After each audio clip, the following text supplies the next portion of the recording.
esta fecha que de verdad nos emociona a todos es que podemos conectar con los seres que amamos, con los seres que vienen a visitarnos en este día tan especial, en esta tradición. ¿Y qué significa eso emocionalmente para nuestro duelo, para recuperar, para sanar?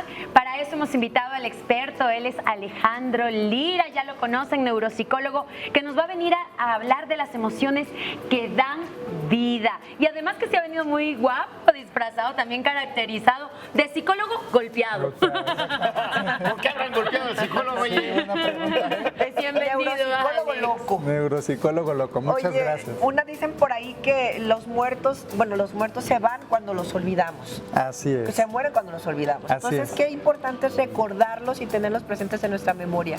Fíjate que esta es una festividad muy importante para nosotros, no solo desde el aspecto cultural o social, sino también desde el aspecto personal. Es un ritual que nos permite elaborar la pérdida y aceptar a estos procesos de duelo que tenemos cuando alguna persona ya no está. Entonces, no solo es una festividad que nos ayuda a conmemorar y a recordar y a honrar a nuestros familiares pues, que han fallecido y no están con nosotros, sino que también es un ritual que nos ayuda a elaborar el duelo y a protegernos emocionalmente de estas pérdidas. Ok, aunque cada celebración de Día de Muertos se esté recordando y hayan pasado muchísimos años, ¿no podría pensarse que es contraproducente, que así que dices, ya déjalo ir, el recuerdo del dolor de la pérdida permanece? Mira, fíjate que esto es bien interesante. La memoria no funciona así. De pronto pensamos que nuestra memoria es como un carrete de película que únicamente pues, va recorriendo lo que sucede, y no es así. Nuestra memoria constantemente reconstruye los recuerdos. Inicialmente los recuerdos de este ser querido que ha fallecido nos van a causar dolor, porque de hecho se activan las mismas áreas del dolor físico. Entonces, seguramente incluso sientes dolor físico cuando estás recordando tu pérdida al principio, pero a través de este proceso de reconstrucción de la memoria en el que se ven involucradas otras áreas del cerebro que incluyen la parte de las emociones, este recuerdo se va reelaborando. Y entonces el ritual se transforma en algo sanador, porque no es únicamente el recordar con dolor, ahora es la convivencia, el pan de muerto, el recordar a nuestros seres queridos, el estar con nuestros seres vivos. Entonces estos recuerdos dolorosos no es que desaparezcan, pero el dolor se va a ir atenuando a lo largo del tiempo y nos va a permitir recordar a nuestros seres fallecidos pues de una forma distinta. ¿Podríamos relacionarlo, por ejemplo, con la nostalgia? Porque hablamos de la nostalgia para recordar un momento, algo que añoramos, pero que ya no causa el impacto, digamos, shock de antes. ¿Así funcionaría? Exactamente. Al principio, seguramente los primeros años después de esta pérdida, sí vamos a recordar con mucho dolor.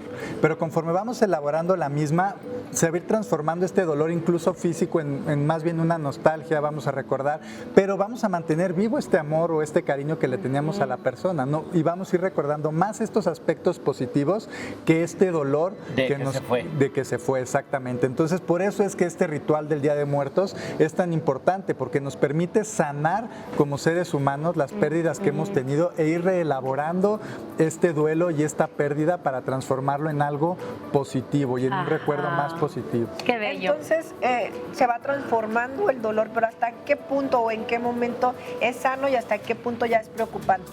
Bueno, en general se considera que un duelo que ha durado más de 2 años pues ya no es tan saludable, ¿vale? Pero sin embargo la persona va a seguir recordando a su ser querido pues toda la vida, ¿no? A lo mejor falleció tu mamá, tu esposo, tu esposa, un hijo, y no significa que lo vas a olvidar por completo y ya como si no hubiera sucedido. No.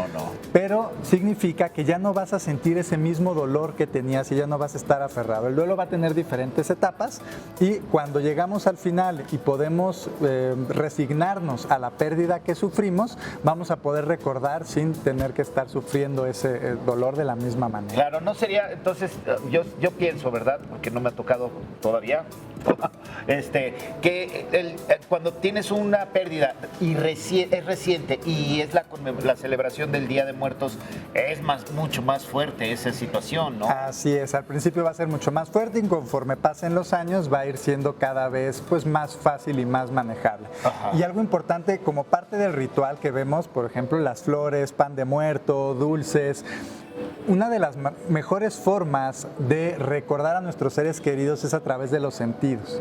No únicamente como, ay, me voy a acordar de tal persona, me voy a acordar. No, a través de nuestros sentidos. A lo mejor con esa persona fallecida tenías, no sé, la costumbre tal vez de tomar el café.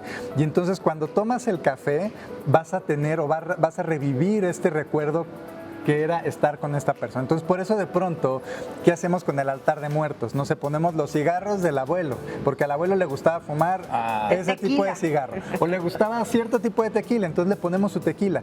Pero son cosas que a nosotros como vivos nos van a ayudar a recordarlo, porque el olor de ese tequila tal vez me lo recuerda a él, porque era el que él siempre tomaba, o el olor de ese cigarro en particular, o la vista de ese cigarro me va a ayudar a recordarlo. A lo mejor le gustaba una canción en específico, y cada que le escucho también lo voy a recordar. Los dos sentidos que están más relacionados a nuestra memoria, porque se conectan directamente con el circuito emocional, son el olfato y el oído. Entonces, la manera más fácil de recordar a un ser querido es a través de los olores primero y después de ciertos sonidos. Tú sabes, yo me vine a México porque en el 2019 falleció mi compañero, era, digamos, mi esposo, nunca nos casamos, íbamos 6 años viviendo juntos y él falleció y todo me hacía dolor. Las calles donde caminábamos, los restaurantes a los que íbamos, las comidas que comía. ¿Cuándo sabes o cómo sientes que ya es momento de recordar diferente? Porque a mí me tomó varios años. Bueno, es un proceso que tú vas elaborando, no es que llegue un punto en el que digas, no, es que a partir de ahora ya lo voy a recordar de manera distinta, ¿no? También la importancia de esa persona en nuestra vida va a influir, no es lo mismo un amigo lejano que a lo mejor dices, ay, qué triste que falleció, se acabó. A un familiar, o como tú dices, a tu compañero que fallece y pues pasaste un tiempo importante con él, no es fácil tampoco atravesar esa pérdida, pero sí es importante saber que conforme vaya avanzando el proceso cada vez va a ser más fácil. No es que vaya a llegar un momento en el que digas, ya, voy a pensarlo de manera distinta, pero a lo mejor esto que hiciste ayuda, porque el lugar en el que estabas, todo lo que estaba a tu alrededor te recuerda ese dolor, y también puede ser algo que no te ayuda a superar la pérdida, porque constantemente estás reviviendo y fortaleciendo ese dolor hacia la pérdida que tuviste. Entonces, de pronto algo que ayuda precisamente es pues cambiar hacia otro lugar en donde no haya cosas que te lo recuerden. Entonces tú puedes recordarlo de la manera que quieres, a lo mejor tomando los elementos que tenías con él en algún momento, pero ya es decisión tuya y no es una circunstancia ambiental que te está constantemente enfrentando a la pérdida. Gracias, fue buena decisión venir a México entonces. Sí, cambiar todo totalmente. Es bueno entonces en cierto momento activar los mecanismos de defensa como evasión o sustitución de pensamiento. Bueno, los mecanismos de defensa nos van a ayudar a mantener nuestra integridad hasta cierto punto, ¿no? Porque, ¿qué va a pasar? De pronto las personas se encierran en un círculo de negación o de enojo. Entonces, generalmente las primeras 2 etapas son la negación y el enojo. Y muchas personas se quedan atoradas en esa etapa del duelo. Entonces pasan de la negación al enojo y luego regresan a la negación y luego regresan al enojo y nunca atraviesan el resto de las etapas del duelo que les permite llegar a la resignación. Entonces, hasta cierto punto nos van a ayudar a mantenernos, pues de alguna manera íntegros emocionalmente. Sin embargo, puede llegar un momento en el que ya no nos ayudan y se están convirtiendo en un obstáculo. Pues muchas gracias, Ale. Perdón, es que ya se nos terminó el tiempo, pero gracias, Ale. Vamos a un corte y volvemos. Aquí está, corta.